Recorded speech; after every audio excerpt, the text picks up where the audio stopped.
And let us see if we can't finish this, the seventh chapter of Spell of the Sorcerer's Skull. Father Higgins and Johnny and Fergie are poring over books in the library, trying to see if they can't find some information on Mr. Finnick and his clock museum, and nothing they have found seems to be leading them anywhere.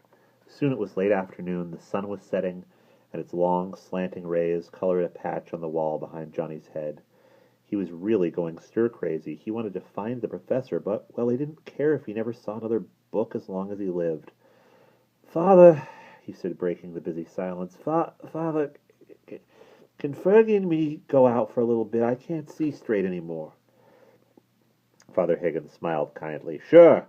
You two go out and walk around for a while. I'm going to stay at this till dinner time."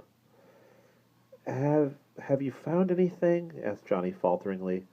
Father Higgins' grim level gaze met Johnny's. "No," he said quietly, "but that doesn't mean I'm going to give up. So run along, you two. I'll meet you at the inn for dinner." Johnny and Fergie left the library and went out into the chilly evening air.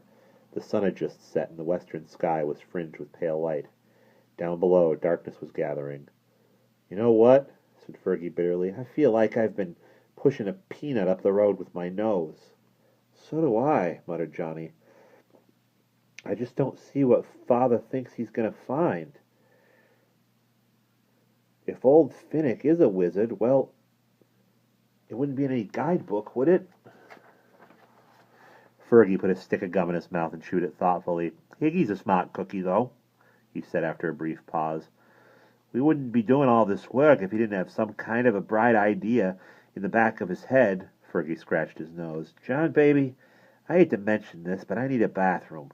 Would you mind waiting here while I go back inside and ask Mrs. What's-the-Face where the little boy's room is?" Johnny shook his head. It was a lovely evening. Venus was a glistening star hanging high in the west, and the damp, salt-tinged night air tasted good in Johnny's mouth. Whistling softly, he walked a few paces to the left on the dirt road that ran past the library steps. Behind the library, the road sank down into a shadowy hollow full of bushes and trees. Johnny decided that he would walk to the bottom of the hill and back again while he was waiting for Fergie. Down the hill he loped, still whistling in the growing gloom. Johnny could hardly see a thing, and he stumbled a few times over half-buried rocks. He was at the bottom now, and it was really pitch black. The trees and bushes seemed to crowd in around him. Twisting his head, he looked up at the library, a dark outline against the twilight sky.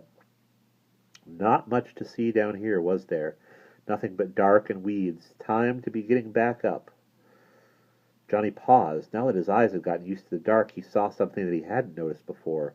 A little house, an abandoned shanty by the side of the road.